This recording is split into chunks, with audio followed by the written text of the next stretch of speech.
Assalamualaikum warahmatullahi wabarakatuh. Bismillah, alhamdulillah, wassalatu wassalamu ala rasulillah wa ala alihi wa sahbihi wa man walah, la hawla wa la quwata illa billah, amma ba'dah. Rabbi syrah li sadri wa yassir li amri wahlul 'uqdatam min lisani yafqahu qawli. Baik teman-teman yang dirahmati oleh Allah Subhanahu wa taala, perkenalkan nama saya Ahmad Azki Ma'sum, Fakultas Dakwah, Prodi Manajemen Dakwah, akan menyampaikan tugas dari Ulumul Quran dari bab kemukjizatan Al-Quran. Baik,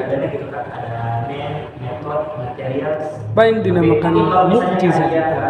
Mukjizat awal kata a'jaza.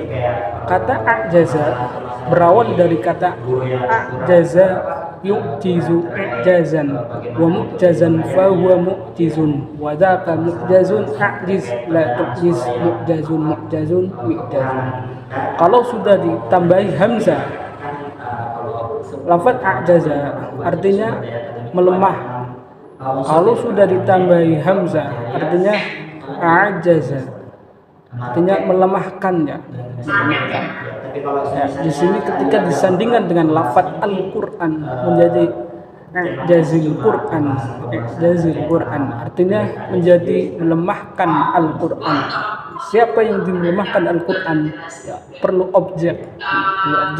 Kalau bahasa Arabnya butuh maf'ul bih, sehingga ada redaksi i'jazul Quran an-nasa 'anil ityani biha tahaddahum.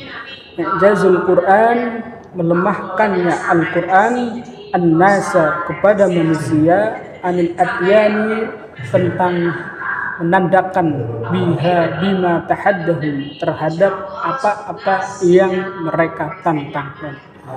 Siapa yang dilemahkan pada manusia pada waktu itu ya? Jadi Nabi Muhammad ketika diutus Nabi Muhammad SAW menjadi Nabi, itu banyak orang-orang yang tidak percaya dengan Nabi, apalagi dengan yang dibawa yaitu Al-Quran. Wajar mereka para kafir itu tidak percaya karena sudah terbiasa dengan para pendahulunya, di mana para pendahulu yaitu pada penyembah berhala yang waktu itu memang belum ada Nabi di masa fitrah, yaitu masa kekosongan Nabi. Nabi Isa diangkat ke langit setelah itu 500 tahun sebelum kemudian Nabi Muhammad diutus menjadi Nabi. Ijaz, kemukjizan adalah menetapkan kelemahannya menurut pengertian umum ialah ketidakmampuan atau pengerjaan suatu lawan dari kodrat. Apabila kemukjizatan muncul maka nampaklah kemampuan mukjizat, suatu yang melemahkan. Yang dimaksud dengan ijaz dalam pembahasan ini ialah menambahkan atau kebenaran Nabi dalam pengukuhannya sebagai seorang Rasul dan menampakkan kelemahannya orang Arab untuk menghadapi mukjizatannya yang abadi yaitu Al-Quran dan kelemahannya. Generasi suatu sudah mereka dan mukjizat adalah suatu hal luar biasa yang disertai tantangan dan selamat dari perlawanan. Jadi ijaz adalah melemahkan. Jadi mukjizat adalah sesuatu peristiwa atau perbuatan yang tidak diduga-duga itu kemudian menjadi mukjizat dan bisa melelehkan orang-orang sekitar itu. Baik, selanjutnya adalah aspek-aspek mukjizat Al-Quran seperti aspek bahan bahasa dan sastra. Kedua adalah aspek isyarat ilmiah, aspek kisah-kisah purba, dan aspek hukum. Aspek bahasa dan sastra, tidak ada satupun seseorang yang dapat menyaingi atau meniru Al-Quran. Kelembutan Al-Quran secara lafaz yang terdapat dalam sunan suara dan indahan bahasa.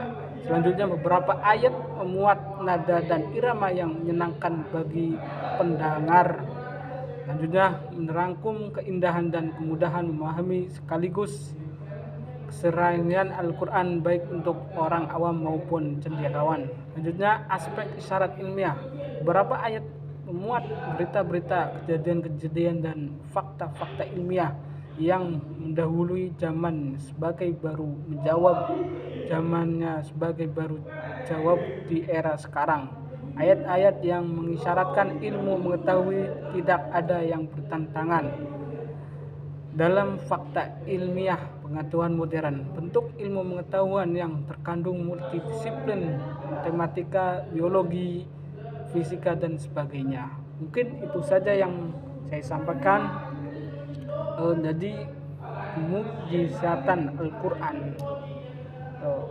intinya adalah mukjizatan, sesuatu peristiwa perbuatan yang tidak diduga-duga dari Nabi ya, itu kemudian menjadi bisa melelehkan orang-orang. Mungkin itu saja yang saya sampaikan. Billahi taufiq wal hidayah. Assalamualaikum warahmatullahi wabarakatuh.